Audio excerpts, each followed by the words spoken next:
Hello everyone, I'm Rishi Persad and welcome back to Racing Weekly, a podcast and YouTube show brought to you by Oddschecker in association with Bet365. Two Steves alongside me today makes my life a lot easier. Steve Ryder, as always, and Steve Mellish rejoining the show. We'll start with you, Steve. We were together at Sandown on Friday. We saw some good racing there for Racing TV. Just get an overall picture of the National Hunt season from you at this stage, because the last couple of weeks we've waxed lyrical after the John Durkin, for example, or even after the old Hennessy, the Coral Gold Cup race. There have been a couple of really strong weeks this season. Do you feel that the season is doing better than in previous years, above par? I do, fun enough. I think a couple of things, if they happen over Christmas, even more. But I find, I make no secret of the fact, my first love of jump racing, my first love in jump racing, is I like the hurdle division. My favourite race is the Champion Hurdle, for what it's worth. And I think that started interestingly, really interestingly actually. You know, new kids on the block, and you know, we've got a 4-year-old who at least is worth mentioning in terms of having a chance. We've got more than one Willie Mullins runner, 3 that I can think of, who are realistic players. And so when I was saying something over Christmas might make it even better, it would be really good if Constitution Hill came back and ran at Kempton and proved he was still, you know, even if not as good, still, you know, right up there. So I think that's a really interesting division. Some years it's looked a bit tired. I don't think it has this year. And so, yeah, I've enjoyed it. And I think the juveniles have been slightly better than they have been in other years. And so, yeah, I think it's been a good start to the jump season. And last weekend, obviously, the Storm Darragh caused a bit of havoc, a few abandonments, but actually there was still a great deal of interest both in Britain and Ireland. Yeah, thankfully Sandown was on. It looked a bit touch and go at one stage, but yeah, it was good action. Even Storm Darragh stopped Darragh O'Keefe coming over for his ride on Quilixios. But yeah, good action, and I think we will be looking back at a few of these races when we are eventually looking forward to the Cheltenham Festival. Yeah. Have you been out and about yourself? Have you been doing anything?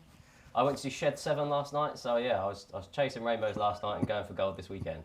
Shed 7 is not a name that I'm hugely familiar with. Hopefully at least one listener will have got the couple of puns there.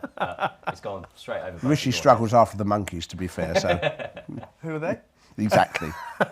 One, I guess, positive of the abandonments is that a couple of horses that were due to run over the weekend last weekend, now likely to line up this week.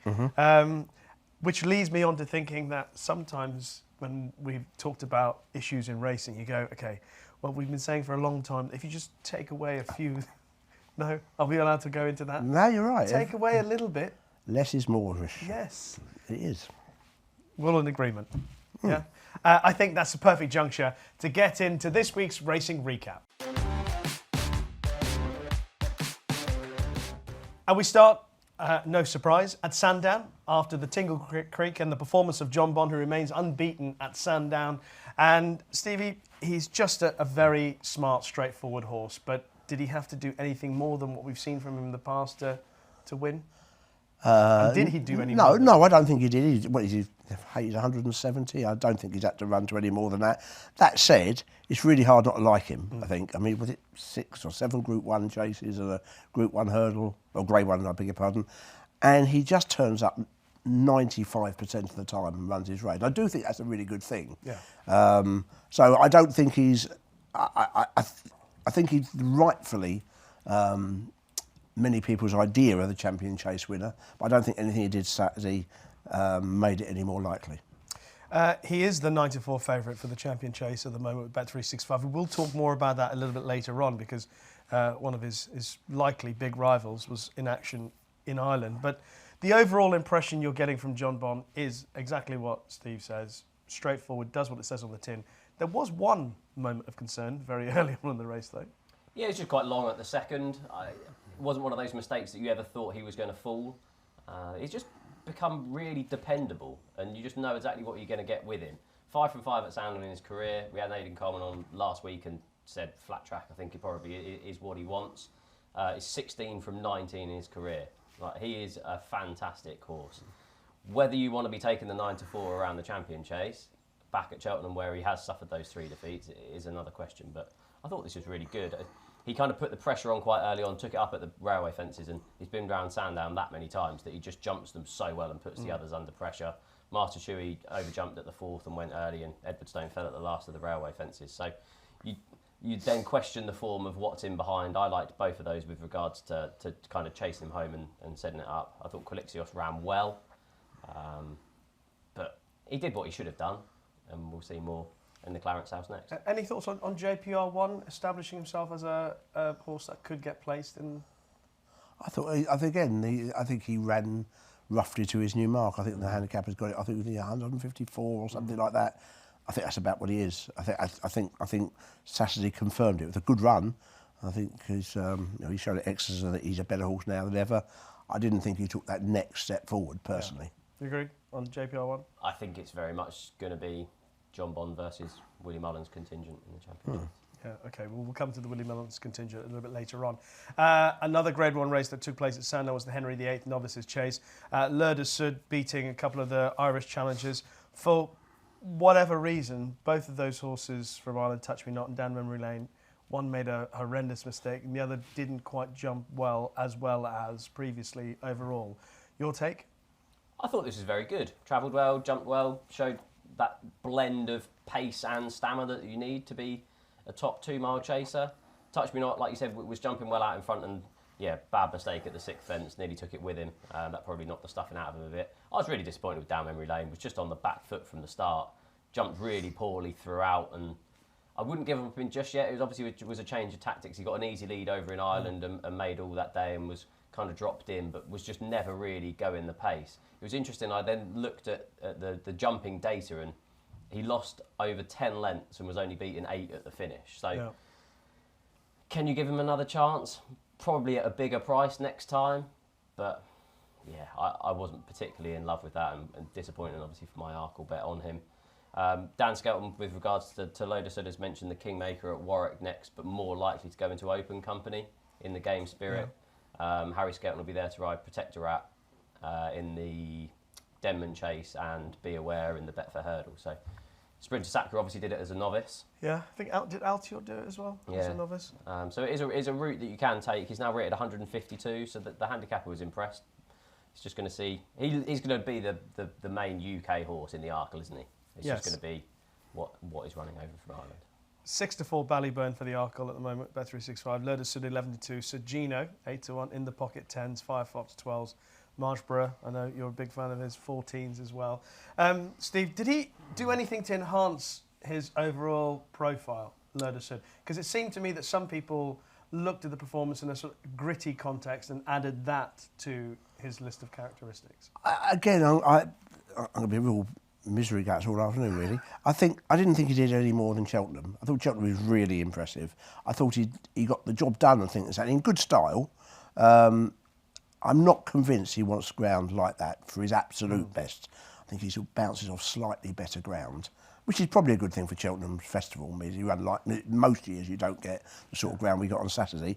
I thought he did it well, and again, I didn't really think we learnt much more about him on Saturday, other than he's got a really good attitude to go with the ability. I didn't think he had to take any huge step forward. I was very impressed the time before. I thought he was very, very good. I didn't think he was any more than. I didn't think any better than that, but he didn't blot his copybook. That's what I really thought. I think the point about the ground is crucial for him. And the better the ground, the better he. I'm convinced of that, yeah. And he pinged off it at Cheltenham, and hopefully there's at least a good challenge for Lurder Sud and a British challenge against the Irish horses in the Arkle. Another novice that made a good impression was Handstands, who won the Esher Novices Chase on the Friday. Reason why I think it was a good impression is because primarily I was a bit disappointed, like a few other people, with what he did at Wincanton first time up. Ben Pauling, though, was convinced this is a very, very good horse. Did he do everything that lived up to Ben Pauling's opinion of him? I love the way you're going to have surprise. You're always waiting to hear what. When we were working together on Friday, we talked about this at length. You know exactly what I'm going to say. Yeah, no, I've forgotten. Right. No, I thought. Look, I think he's clearly has proved his trainer right in that he's a very talented horse and can cut it as a chaser.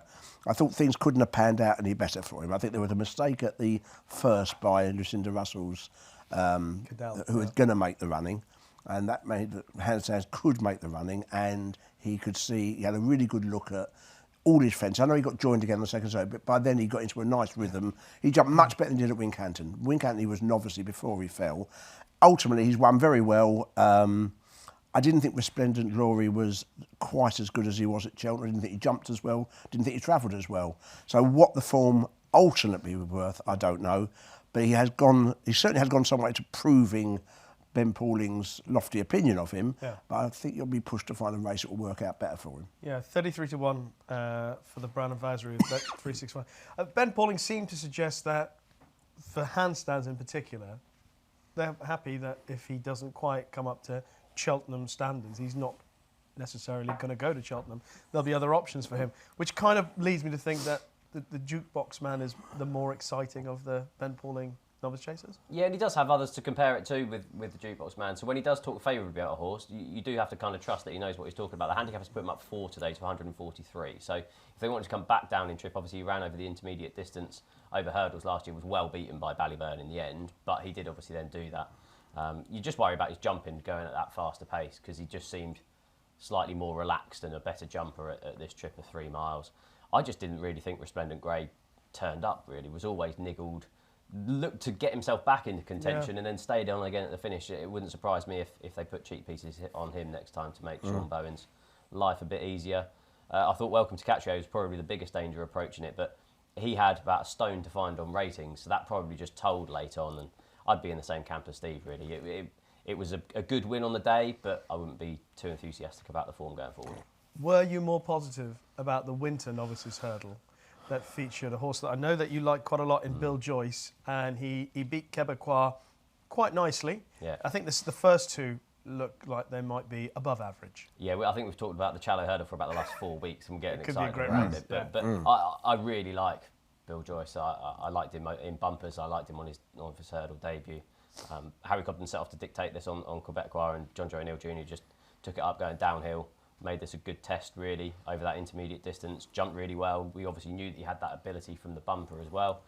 Quebecois, I think they're going to go different directions. I think Bill Joyce is definitely over an intermediate trip. Yeah. He's now 16-1 for the Turners with Bet365. Quebecois, he's just a stayer, isn't he? Yeah. He's going to head to the Albert Bartlett. He's 33-1 for that with Bet365.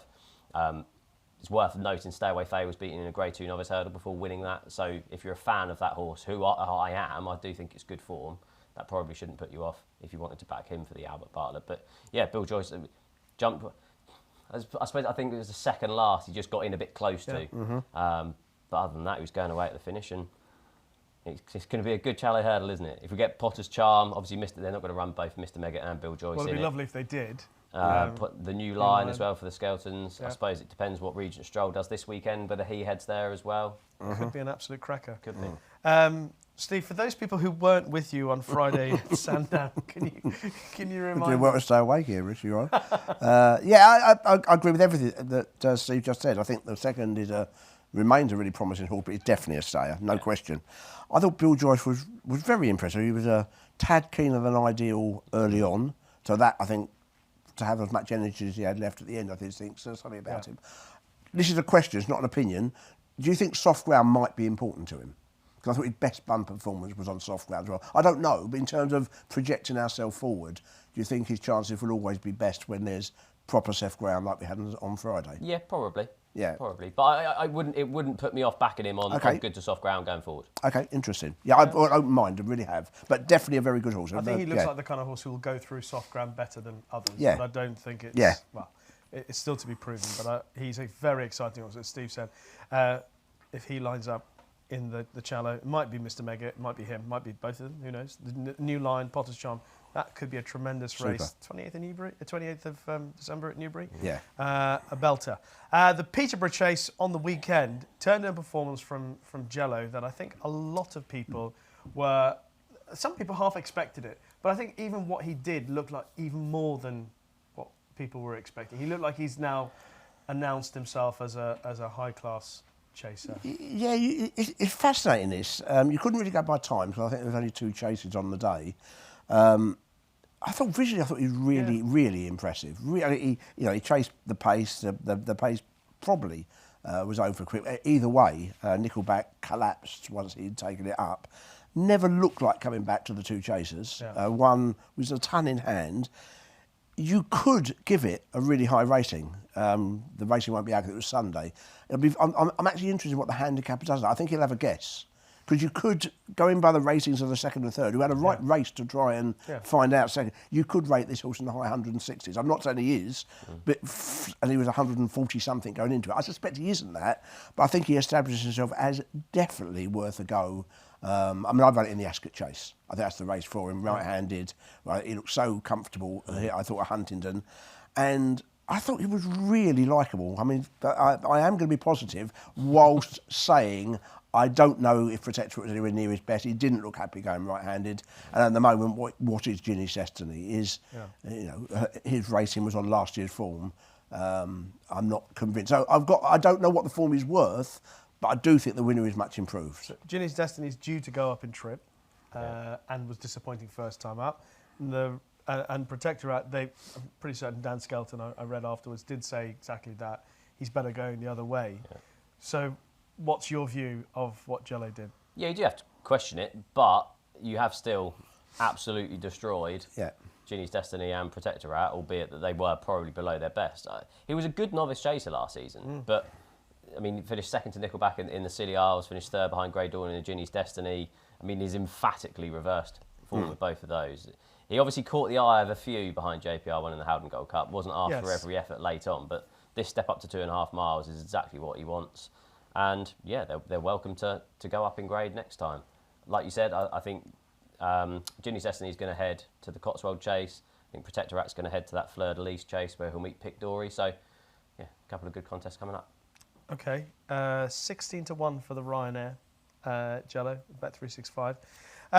Let's talk about a race that took place in Ireland on the weekend, the Hilly Way Chase. And Energumene, who'd been off the track since April 2023, back in action, dual winner of the Queen Mother Champion Chase. Willie Mullins had a host of runners. First of all, sad postscript to that race. News came through on Monday of the death of Fernie Hollow after his fall in the Hilly Way. Obviously a horse that had produced some wonderful performances on the racecourse. We send our condolences to all his connections.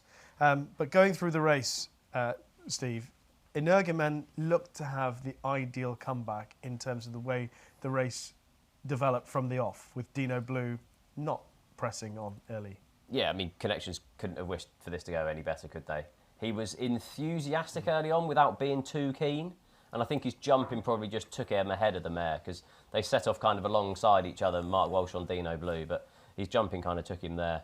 And I thought he jumped really well, other than a bit right-handed in the straight late on, which obviously we'll come to with the departure of Banbridge. But I thought it was a good performance. It's worth noting that Banbridge obviously was trying to give £10, given the penalty structure of the race and the fact that Energumene missed all of last season and obviously avoided those penalties. But I thought it was a good performance. You obviously got the question mark around his age going into towards the Champion Chase, and the fact that his two Champion Chase victories, both the races kind of fell apart, with Shiskin not running his race and Edwardstone arguably not running his race. But this was a good performance, and I'm intrigued to what you kind of think with Banbridge, because he took a huge step forward from his disappointing reappearance. Okay, so would Banbridge, if Richie Deegan had stayed on, would Banbridge have beaten Energumene?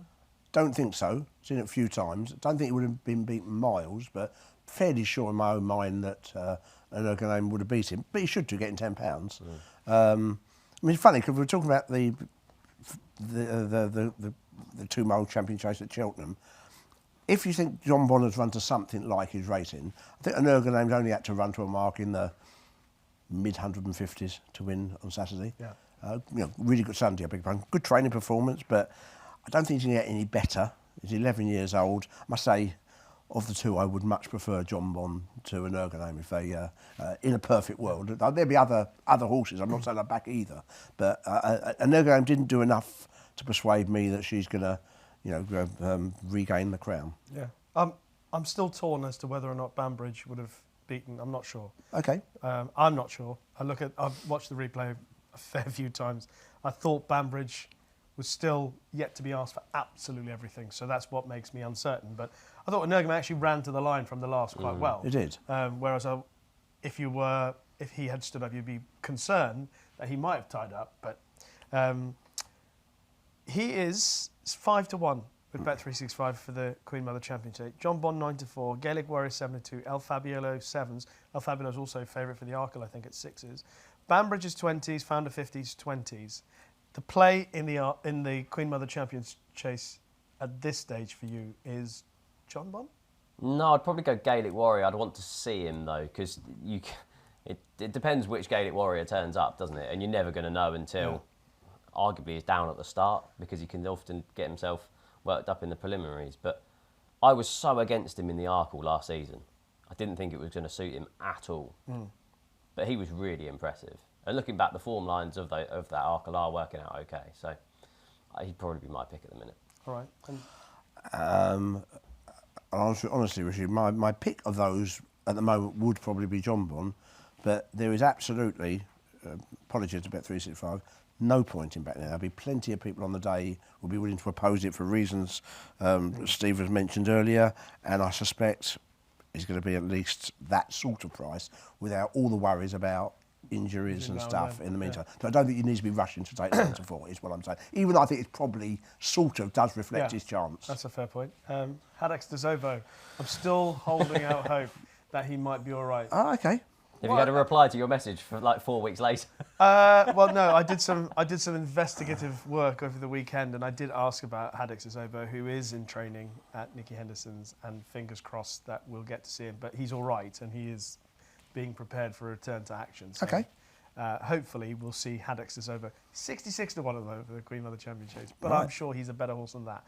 Anyway, let's move on and talk about other races that we saw. Some really good performances. A nod to Steve for Knickerbocker Glory, tipped up at 10-1 and won at 13-8. That's how you roll. Yeah, I mean, it was obviously aided by 3 non-runners on the day, but still, it was a good performance. And yeah, you couldn't say that you wouldn't have won if they were in that contest. It was really impressive. This is his race. I don't think it's worth it. The handicap has kind of punished him up 7 to 139. He's just really good fresh, so that's probably him done for the season.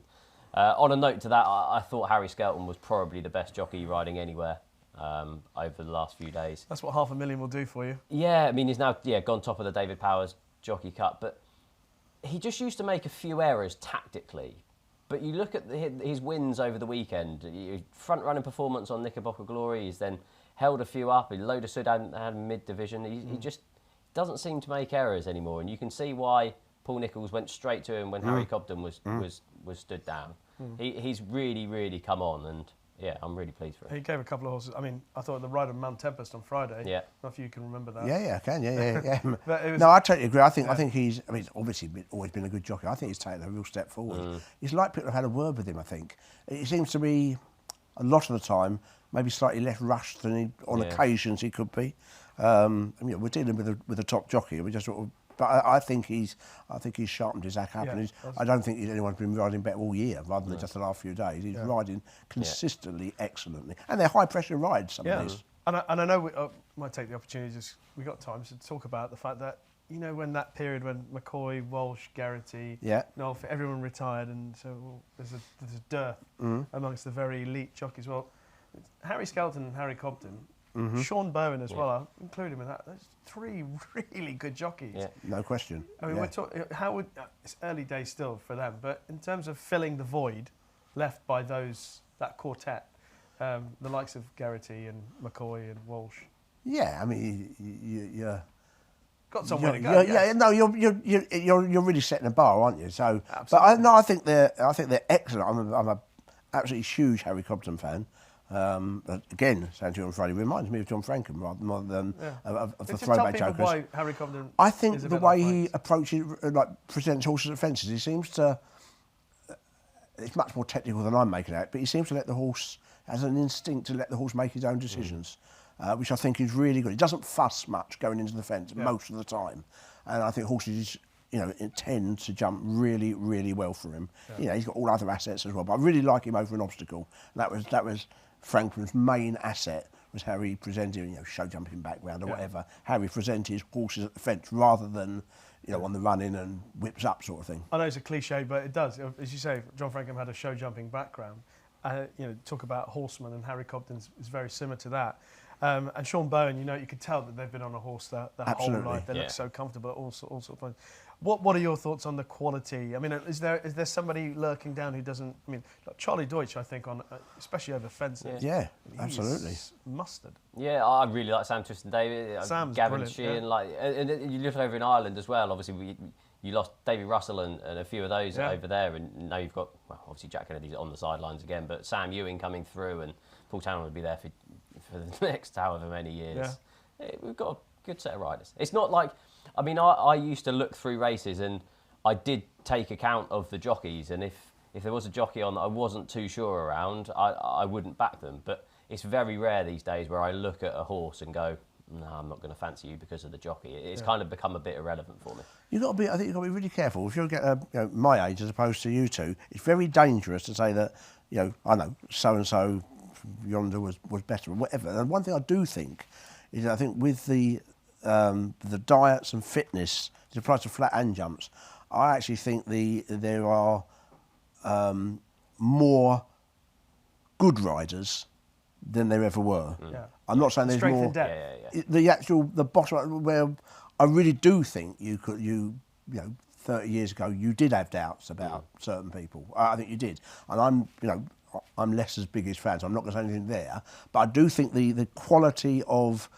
day in, day out people, because they're much more athletes than they were, I think has improved, as it should do. It's a natural evolving progression, In fairness to Harry Skelton, I mean, even I could have ridden Royal Infantry to win, well, loosely speaking, at Haydock during the week. That was a really impressive performance. He's 33-1 for the Supreme, obviously.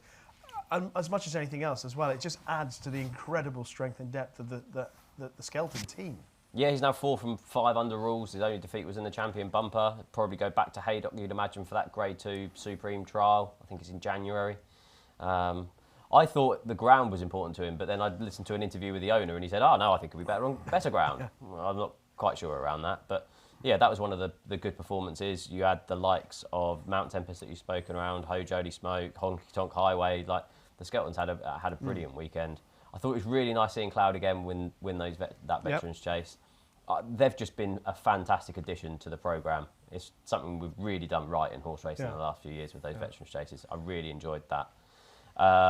What else was it? Mr. Van Gogh was a really good story for Sarah Bradstock, Nico de Boinville, obviously Team Crony. My favourite quote of the weekend from Sarah Bradstock saying, now they have a bit of help up in the sky with getting the right conditions for the horse. She ought to get credit for that, incidentally. I mean, I know it's easy to say, but still some effort. If it had been, I don't know, Nicky Henderson or Paul Nichols, we'd be raving about how this horse had been produced first run for the season in really soft ground. I know he likes the ground, but to be as fit as he was, if it had blown up 2 out, we'd be saying what a good run. But it put his head down. I thought that was a really admirable performance, to be honest with you. I thought excellent ride as well. Excellent ride, absolutely excellent ride, and all the other horses we mentioned, which has been, I must say, I thought Holy Joe Smoke is a horse who's going to definitely cope with the £7 rise. I thought that one with a lot in hand. I made the same mistake as well during the week. What was that? Ho Jolie Smoke. I kept. Sorry, I kept calling him Holy Joe Smoke at Sandown. And then I kept hearing people say Ho Jolie Smoke. I said, why are you calling it the wrong name? It's my fault. Yeah, sorry. Can I ask you both about one horse in Ireland? I mean, you can talk about whatever you want in Ireland as well, but there was one horse that I'm particularly struck by, and that was the Gavin Cromwell mare, Only by Night. Yeah, well, I was meant to mention when we were talking about Energumene, the other thing you could have crabbed him about was the time was only, I think it was 1.4 seconds faster than the mare's Grade 2. So it made me look at the mare's Grade 2 again in a more positive light anyway. So besides being cruising through the race, jumping superbly, it's backed up by a pretty fair time as well. And I think she's genuinely right to be mentioned for the mare's race at Cheltenham. Yeah, I hadn't seen her first run. I watched the race in Ireland on the weekend, and she looked really good. I mean, she was travelling all over Nara, all the way up the straight, and jumping better than her. Nara's jumping perhaps not quite so good. So I thought I'd go back and watch her first run, because I went to the form and it said jump really well first time up. So I went and watched the race again. My goodness, touch wood, whatever. She is majestic over her fences. Yeah, she's brilliant. jumped well, travelled well. Your only concern would be that her form slightly tailed off as a novice last season, but yeah, it wouldn't be too bad. I just want to touch on the yellow clay. I thought most people were underwhelmed with him. He needed every yard of the 2.5 miles to win, beat Fleur in the park. This is definitely going to be a stepping stone to the Albert Bartlett. I went through Gordon Elliott's runners in that Grade 2 Navan novice hurdle. He'd run No More Heroes. Yep. Won it 2014, went on to finish third in the Albert Bartlett. Death Duty won it in 2017, unseated when favourite for the Albert Bartlett. Ginto won it in 2021. He probably would have won the Albert Bartlett if he hadn't broken down. And then you had Stella Story, finished third in the race last year and went on to win the Albert Bartlett. So I think there's only definitely going to be one place that his head is. And I can see him being well supported at 10-1 for the Albert Bartlett, because he definitely does need to go up in trip and needed every yard of that. He could head to the Grade 1 Lawlers of Naas next, where he could face Jasmine DeVoe. Now, if there's any anti-post prices out there, the least one that I want to be backing is him at 5-1 for the Turners. I thought that's a horrendous price. I didn't think he jumped well at all. I thought the quote from Paul Townend afterwards was quite interesting. He said, well, you can always teach a horse to jump better, but you can't replace their engine, which I get. Obviously, he is a champion bumper winner, but yeah, he needs to be doing a lot more than that going He's forward. definitely got the engine, no arguments about that. But the jumping was lacking. Anything else that needs mentioning? I mean, Il Atlantique beat Waterford Whispers, who ran well. Because obviously I'll keep an eye on that, because was it Gary you mentioned when he was on Gavin, the show? yeah. I mean, yeah, Il Atlantique, the logical target would have been the Turners last season, and obviously now it's a novice handicap chase. I mean, he was rated 143 over hurdles, so they'll keep a close eye on what the handicapper does with him, I imagine, and the handicapper needs to keep a close eye on what Waterford Whispers does, because he'll no doubt be given a couple more educational runs. Okay, perfect time to bring our racing recap to a conclusion. Now, before we get into our weekend preview, just to let you know that our sponsor, Bet365, have a best odds guaranteed offer. It's available on every single UK and Irish race from 8 a.m. on the day of the race. If you take a price and the SP is bigger, Bet365 will pay you at the bigger odds. Full T's and C's can be found on the website. And so we look ahead to this weekend's racing, and in particular the December meeting at Cheltenham and the December Gold Cup, which is shaping up, as you would imagine, to be a terrific race. Just the market is, with Bet365, Fugitive 5-1 favourite, Madara 6-1, Garlaw, who didn't run obviously on the weekend in the Peterborough, 7-1, Il Ridotto, former winner, 7-1, Stage Star 8-1, Grande Dame 10s, James de Burley 10s, Gemarand 11s, bigger prices the rest. Steve, what are your thoughts on this? Obviously, Fugitive caught the eye of a lot of people when he ran well last time out, and obviously he beat Il Ridotto narrowly in this race last year. Yeah, I'm going to be pretty unoriginal here, Rishi. I really like the horses who found themselves to the head of the market for different reasons. I thought Fugitive did, for him, jump worse than normal, particularly the first, which put him on his back foot. He got slightly hampered as well, but he's on the back foot in a race where it's really hard. I then thought he made his ground too quickly. He went from 2 lengths last to coming down the hill and moving into what looked a challenging position. I think a combination of it being the first run of the season and the energy he'd used up, I think he ran really well. And I absolutely think he's got a very, very good chance. My only quibble with him is I think he's, remember when he won last year, I think he's not going to win by far. He didn't fight. I think he sort of mucks around a bit on the running. The short head last year. And having looked like he was going to win easily. But I do think he's a massive player. And from the same race, I do think Madara is, who's utterly unexposed over this trip. First time they've tried it. Only the second run, I think, for the Skeltons. Wasn't given a hard time. I'm trying to think of the right way to put it. I mean, it wasn't an educational, but it definitely was a learning ride. It was in mid-div, not really chasing him along. It looked like he was finding a rhythm for the majority of the race. Absolutely. What rhythm suits this horse almost? Yeah, that's what I thought. I thought they probably would have learnt quite a lot about the horse. And obviously he came up the hill really well, and I think that the trip is going to be the maker. But I went back and watched a few of his races when he was trained by his former trainer. His win at Cheltenham and his win in Ireland. And with the value of hindsight, you look there like Further's going to suit. He's very strong at the finish on both occasions. So, forced to choose between one, I'd go that way. But I really do think the two of them are the right two horses. You know, boring, but I think they both ran really, really good races for different reasons. Well, it's actually partly encouraging to hear you say what you're saying, because I went through the race with the similar thing, thinking, I'm going to try and find something a little bit clever here. But the more I go through, I couldn't really find. It's the horses at the top of the market. See, Cheltenham specialists like Fugitive, Il Ridotto, Stage Star, Garlaw, this race, this sort of thing. And then Madara was the one that I ended up siding with because more unexposed, lower end of the handicap of a mark of 140, and completely unexposed over this trip. I thought that was the one.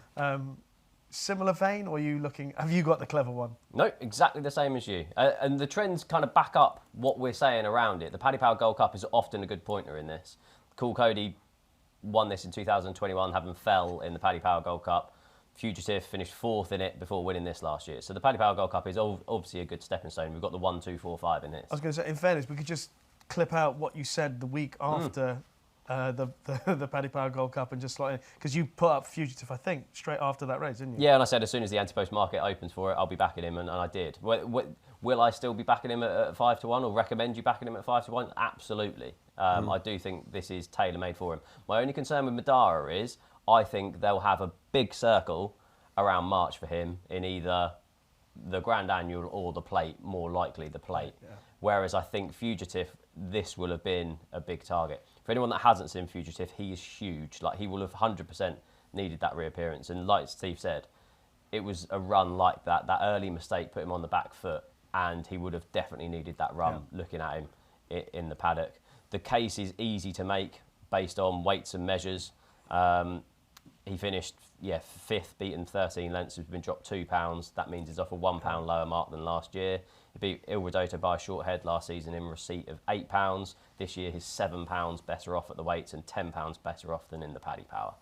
And Il Ridotto had the benefit of race fitness in the Paddy Power Gold Cup. So I think Fugitive is a great each way bet. And I would back him each way at 5 to 1 because I really, really cannot see him. I think we're down to 3 places with the number of runners, but I can't see him out of 3. Tell you what is odd, and it's undeniably true. You know, the link you say, the Paddy Power is often a really good guide, which it is indisputable. Looking at the result, they're different tracks, and it's 8 seconds longer the standard time on the new course. So in a sense, you'd think it'd be a different sort of race, but you're absolutely right. Time and again over the years, it's worked out as being the definitive guide to the race. My thing on that is because obviously you look at Cheltenham during the festival, and the new track and the old track.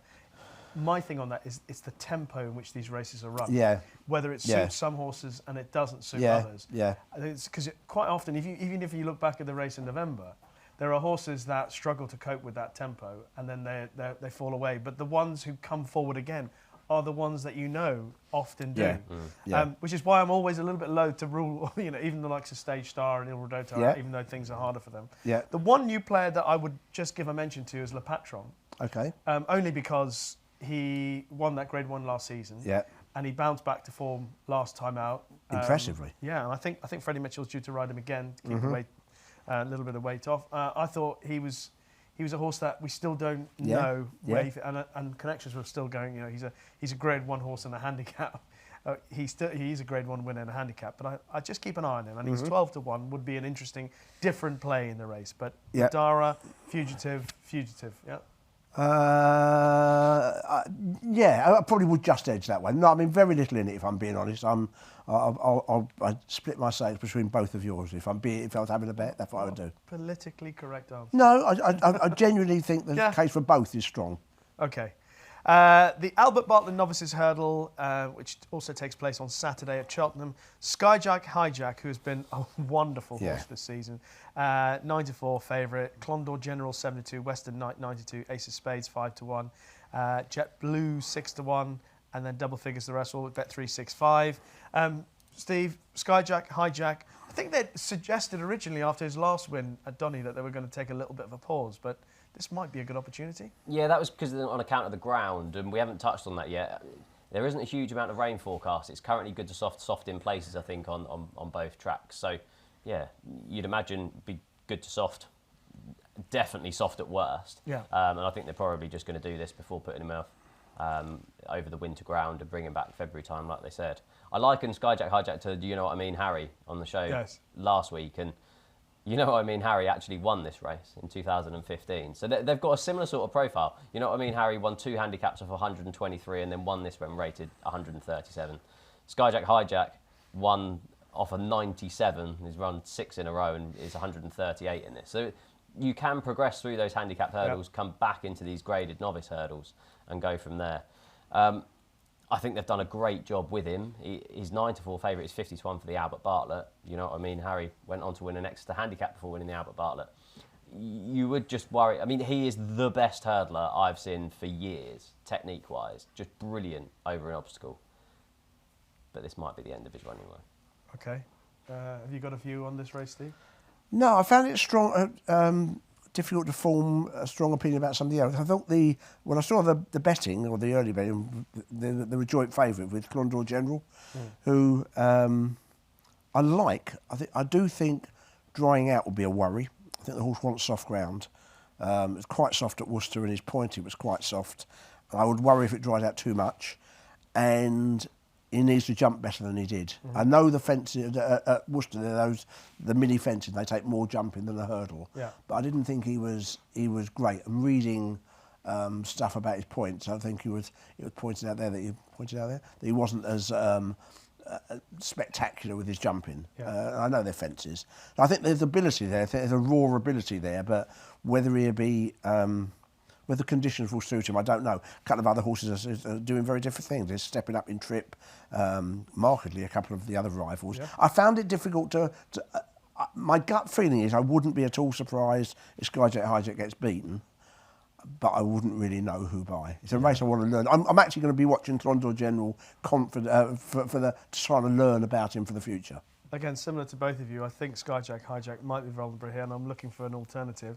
And I ended up looking at the French horse, David Cotan's Jet Blue, who's been in really good form. He's stepping up in trip for the first time to this 2 mile 7 and change. And he finished second to quite a useful horse called Ain't Got Wings at Auteuil last time. And the front two pulled a long way clear of the rest of them. He was giving weight as well. So I don't know the correlation, the absolute correlation. I'd be guessing too definitively what the correlation is between that, because the last run was a chase run.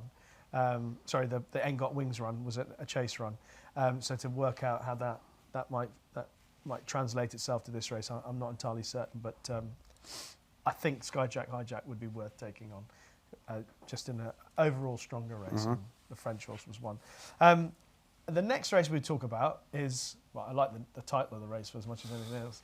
I mean, you're a big fan of Sonic the Hedgehog, Steve. I think you've seen the first 2 movies, right? Oh, live them. Well, Sonic the Hedgehog 3, Handicap Chase, is the next race we'll talk about. Chianti Classico is a 3-1 favourite for this. King Turgeon 4s, Fontaine Collonges 5s, Gaborio 6s, Monbeg Genius 8s, 3 under through 5 10s.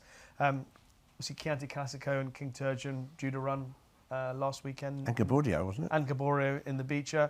I'm a big fan of Chianti Classico, so I'm going to back him regardless. So I'll let you. Any of you got a strong opinion on this one? Yeah, I mean, like when we previewed the Beecher last week, the Chianti Classico, the presence of him might put a few of these out of the weight. So I would have given a chance to the newest one for Nigel Twiston-Davies. They won this 3 times in the last 7 seasons, but being rated 127, he'll be out of the weights even if Chianti Classico doesn't run and 300-3-5 does. So that just put me off slightly with him. King Turgeon has impressed me with his 2 wins so far this season after a wind operation. He's up £8 for that Grand Sefton success and obviously is rerouted here. Fontaine Collonges is up £8 for her Haydock success over Monbeg Genius. The only concern with her is that she's ran poorly at Cheltenham on both of her starts off much, much lower marks. And I'd probably give Monbeg Genius a chance of reversing that form at the weights, to be honest. Now, my only concern is that he likes softer ground, and I'd be concerned that it comes up slightly too quick for him. But he was given a sympathetic ride by Nick Schofield on his comeback at Haydock behind Fontaine Collonges, and his previous reappearance runs were terrible. So that probably can be upgraded. He has good form at the track. He finished 3rd in the Ultima off a mark of 140 behind Korak Rambler in 2023. Yeah, he's 8-1 with Bet365. I'd probably wait until declarations for him rather than being an anti-post selection, because this could change complexion. I think Gaborio isn't jocked up for this, but is jocked up in a different race. Yeah. So I think he's rerouting.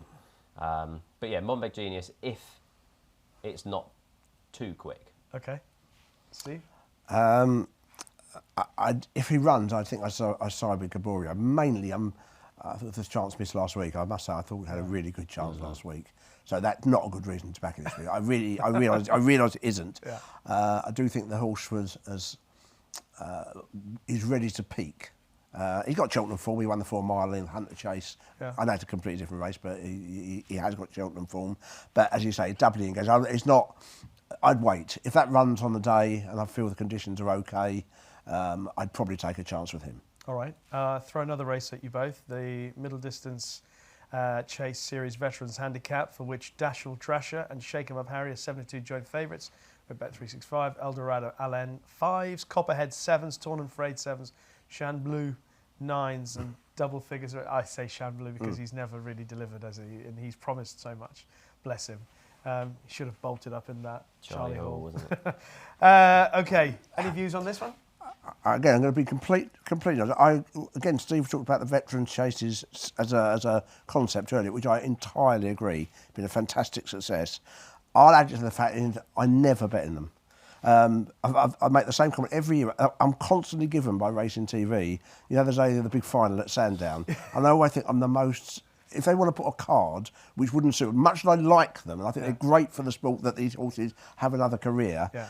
If they put that on, maybe 200 chases and 3 bumpers, it would be a day I guarantee that I would never bet. So I'll be on it. Oh, cross country, I should have mentioned that as well, which we were talking about. No, but so my comment for veterans chases, I haven't got a comment. I'm not going to lie, basically. I'm looking forward to watching it, and I do entirely agree of their worth. Just for my way of betting, my way of thinking, is I like horses who I think are on the up, generally speaking. Yes. And obviously it's pretty hard to make a case for that, even though it's absolutely a worthwhile race. Excellent. So, sorry. Good preview. Well, no, I'm just being honest. It's the honest. Yeah, no, absolutely. If a race doesn't, in all honesty, when you're talking about punting, and you've done it almost your whole life, I mean, you have to at some point work out your strengths and weaknesses and what suits you. If you don't, you just keep making the same mistakes, don't you? So it's good to be able. I mean, if anyone's watching and they're thinking, right, well, what can I pick up from Steve? Actually, it's not a bad suggestion. Maybe there might be. Say, I don't dislike them. I want to make that clear. You don't have to bet in every single race. So you can pick the ones that you're strongest in. How strong are you in veterans handicap? Yeah, I do well. Excellent. I shall back Steve's selection here. And the funny thing is, my best bet is going to come in the cross-country chase. So with Steve and I being on the same... Well, fun enough, I have an opinion of that for a change, but I won't have a bet, but I have an opinion. I don't know if it's coincidence or not, but Shake 'em Up Harry has a really, really good record on the new course in comparison to the old course. Now, he's been beaten 56 lengths and 26 lengths on his 2 starts of the old course. Form figures of 5-3-1-1 on the new course. My only concern with him, and I can understand why he's at the top of the market, is that his reappearance run at Stratford last year was so bad. He's also still got an engagement in the December Gold Cup, so whether they come to this, but I just can't get rid of that reappearance run from last year. So I'll take him on at the prices. I thought distance-wise, so some of these veterans chases, you have some over 3 miles and you have some over 2.5 miles. I thought this would be short distance-wise for Dashel Drasher, Eldorado Allen and Copperhead. And the one who I know is a 2.5 miler is Raffle Ticket. So if you look back at his form, he ended last season beating Soul Icon at Aintree off a mark of 137. That rival so far this season has finished a next second in that Grade 2 at Wincanton behind Boombourne. And then they chanced him in the Henry VIII, the Grade 1 at the weekend, which albeit he was obviously well beaten in. The handicap has raised him £8 for that success. If you look back through the form book, he only won by a length. So you'd say an £8 rise would be harsh. But he won a lot cosier than that winning margin suggested, and the pair pulled 10 lengths clear of the third.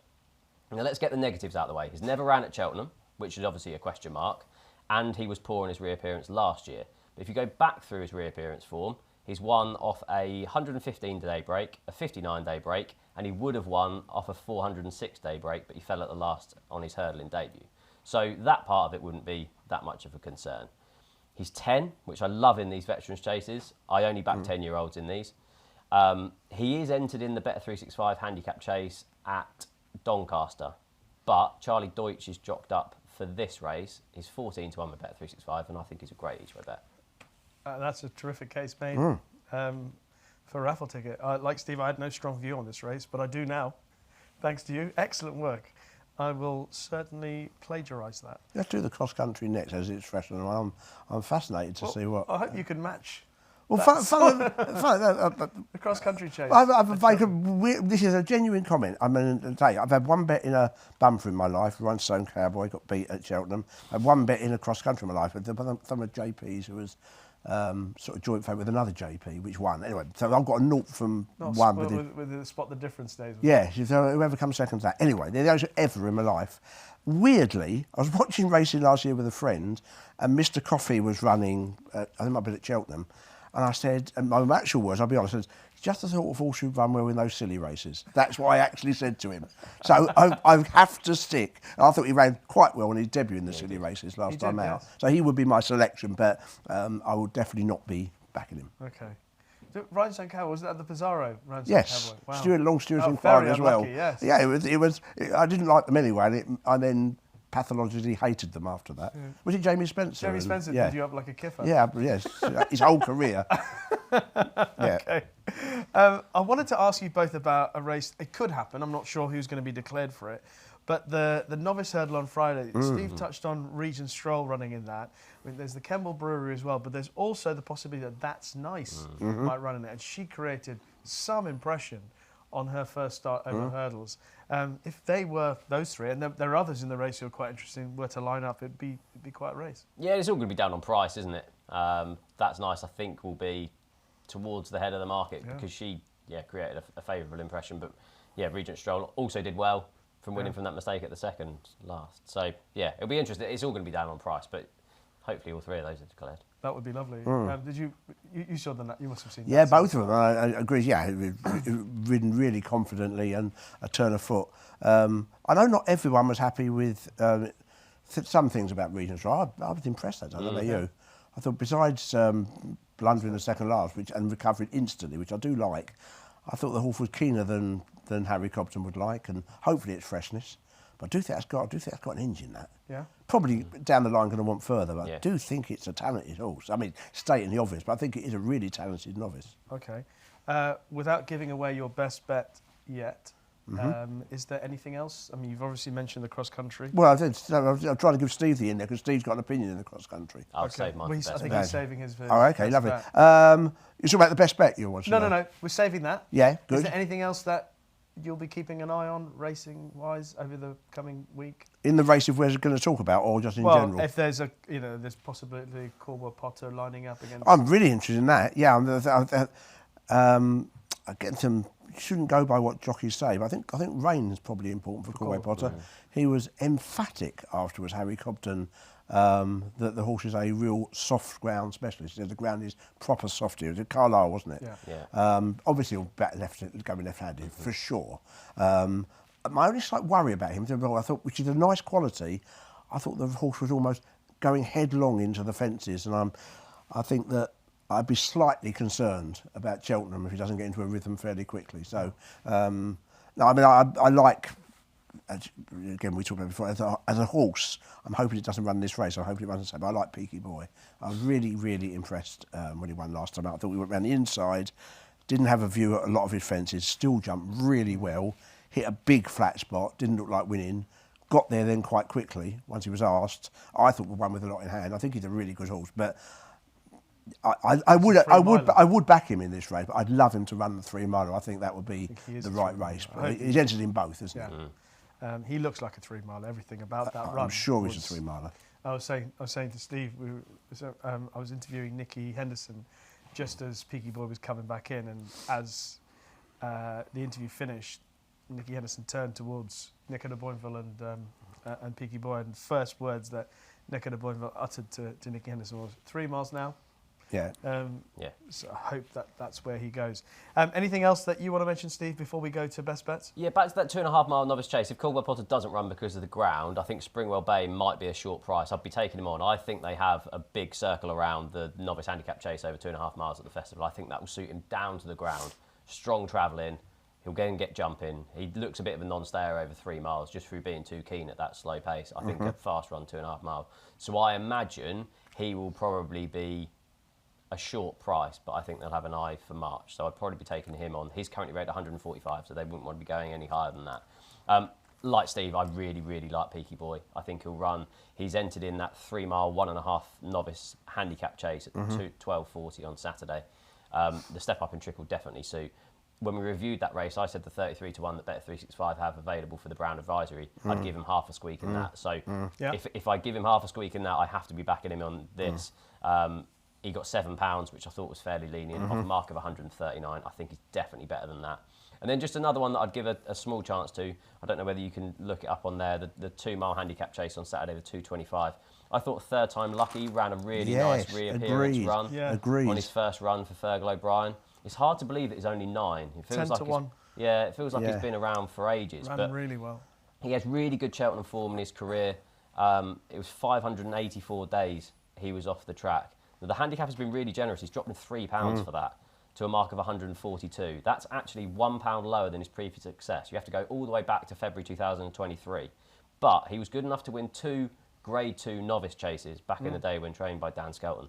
And I do think he's well handicapped. I agree. Completely agree, yeah. I thought a double-figure price was big. Yeah, he was a massive price at Cheltenham for his comeback run, but he got into the race really nicely. Yeah, it wasn't a handicap, and he ran well, didn't he? Yeah. And if it dries out, if it does dry out, well, the ground, that's not going to be a the drier, the better either. for him. Yeah. I mean, he's 10 to 1. Yeah, for agreed. that race with Bet365. Liberty Hunter at the moment, 11-4 favourite. Bo Balco, 7-2. Marcel Chewy's in there, but whether he runs or not.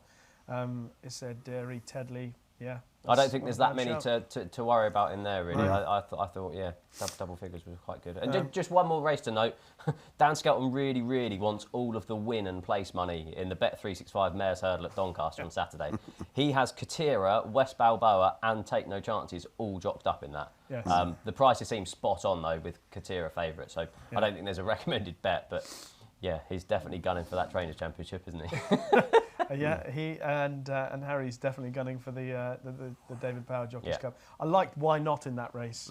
I thought she ran all right last time at Cheltenham and in better company, and her previous win was very impressive and working out okay. Doyen Quest, who runs at Cheltenham on Friday, give him a positive mention. And there's one horse that I think I must have put up about 4 times on this show, and he's still not yet to run for one reason or another, but I'll mention him again. Belagos is going to run at Windsor. Well, he's jocked up to run at Windsor on Sunday. Welcome back to the racing for the jumping fraternity at Windsor. He's down to 115 now.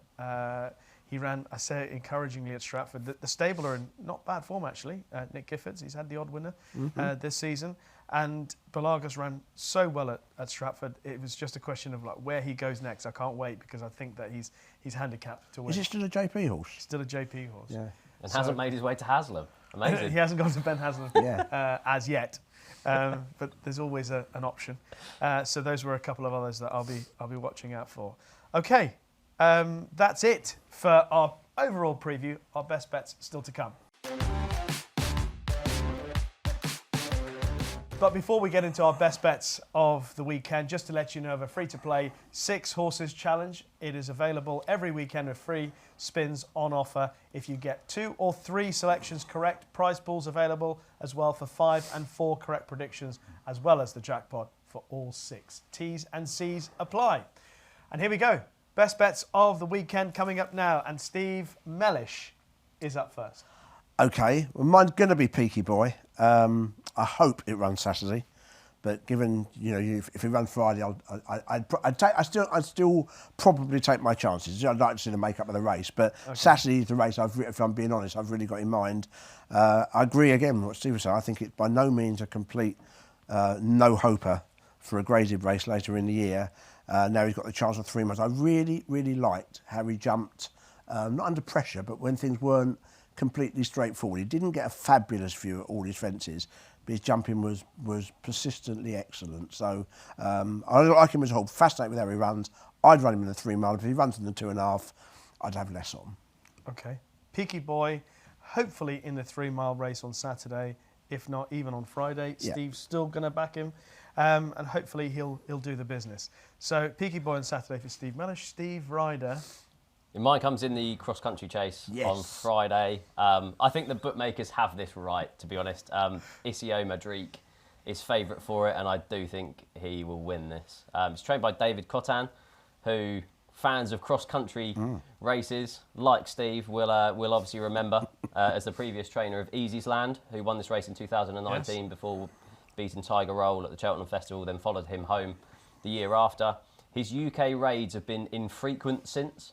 He brought us over Paul Saga to finish second in a mare's hurdle at Warwick. You may remember Isio Madrique from his days with David Pipe. You're probably more likely not to, because he ran 5 times, pulled up in 4 of them and finished 9th in the other.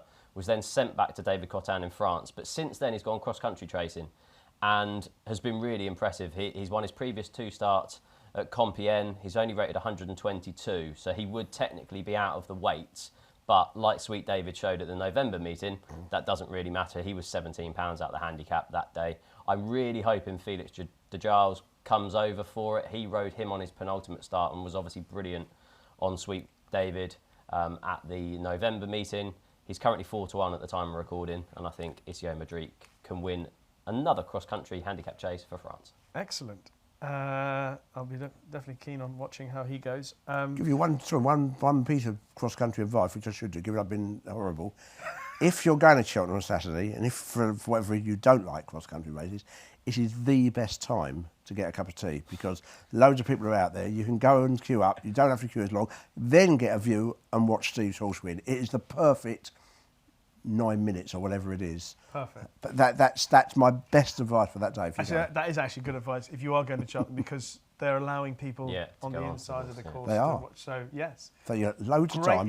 Find a TV and say you should be cheer on of Steve's the selection. Club, Steve. You'll be able to go to the bar, come back out, and now that you're allowed to move around with your drinks, you can then walk into the main part just as you see Isio Madrique. That's the perfect 9 minutes. There you go. And then you're straight back to collect your winnings. Yeah. Perfect. Yeah. Let's hope that happens. There you go. So in the car coming today with Steve Mellish, I was just deliberating whether to put up Doyen Quest, Belagos or Another as my best selection. So I've decided to go for Or Another.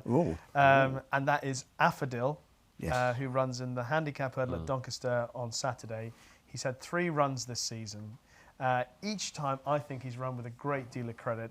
Last time out, he ended up getting beaten about 13 lengths at Ascot. If you watch him going down to the last in the race that Orkan Risk won, beating Al Nalam, he's actually right on the tail of the front 4, and then he's just backed off at the last, and so he's beaten a little bit further than looked likely at one stage. But he's started the season off at 130. He's down to 123. 3 wins in his career so far. They've come at Musselburgh and Ayr. 2 at Musselburgh, 1 at Ayr. Flat tracks. As long as the ground is all right and it's not too soft, which I don't think it's going to be at Doncaster, then I think that off 1, 2, 3, you're talking about a horse who's potentially still well handicapped. I think he's got it in him as well to win a really good race, as he's always given that impression. I remember when he won that Scottish champion hurdle at the back end of last, I thought he might turn into something a little bit better. Hasn't quite worked out, but he still possesses a lot of ability. So he is my selection. Affadil. That's the 3:15 at Doncaster on Saturday. Is that the Bet365 handicap hurdle there, Rishi? Well, let me double check it. Yes, it is. It is. It's the Bet365. See, you get a double tick for that one. Wow. Valgrand's actually favourite for that, 3-1. He's 8-1 with Bet365 for the Bet365 handicap hurdle. There you go.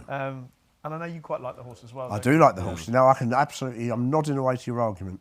Excellent, thank you. That's it. Anything else that needs a mention at the end of this? No, I was expecting you to put Doyen Quest up as your best bet, but I'd definitely get behind him on Friday. Just the better ground. Obviously, they took him out last time on account of the ground, and he's definitely still well handled. So my argument for him was that I was looking through the race. There's not much in the race that I'd be scared about. Primarily, I think he looks pretty straightforward. Yeah. Okay. So I think that's about it. Excellent. Out and about this week. Christmas shopping, you're a big fan of that. I know that. You're bumpers, cross countries. Christmas shopping. That's way low. Can't even get a cup of tea there, so that's got to be worse. No. I've done all my Christmas shopping, literally everything I have. Yeah, I have. I find that so hard to believe. I have. I haven't done any. All online. Yeah. One of the great inventions. Yeah, it's all done. How are you set for the week, Steve? All good. Any bands? Christmas shopping is all done. I might actually head to Windsor. I've obviously been there from the flat, and I've never been there over Have you jumps, not? surprisingly. He's good jump racing, yeah. No. Yeah. Who won the long walk hurdle when it was run at Windsor? The French horse. Barracuda. Yeah, that's the last time. That's the last time I was at Windsor for jump racing. There's a difference in age. I knew the horse and knew it was French. Steve instantly got the name of the horse. It's like my children, I can't remember them. I don't think any of your children are called Barracuda, though. But they've all got Christmas No, presents they're this not. year. They're not. They have. All the same present. Yes. I'm going to take the opportunity as well to wish everybody Merry Christmas, because I'm absolutely. not here next week. Because Steve's going to be here next week with Graham... No, we're going to have Hayley Moore and Johnny Ward. Hayley Moore and Johnny Ward. I'm missing out. But have a great one. Steve, thank you very much. Thank you. Thank you. Hopefully you can join us next week for the next edition of Racing Weekly. Obviously, as usual, if you've liked what you've heard in this or any of our previous podcast episodes, then leave us a kind review in the comment section on YouTube. And hopefully you'll all have a lovely Christmas. I will be off for the... Actually, I'm going abroad for a couple of days. Lovely. Hopefully play a bit of golf in the sunshine. I hope my missus isn't listening. But in the meantime, I'd like to wish all the Racing Weekly subscribers and viewers a very Merry Christmas, prosperous New Year. I'll see you back in the New Year. Steve will be here next week for the next episode, the one that will give you all the winners for the King George, hopefully. Definitely. With Fact and Fun not coming over, that's why I'm not going to do it next week. But for now, from all of us here on this episode of Racing Weekly, bye-bye.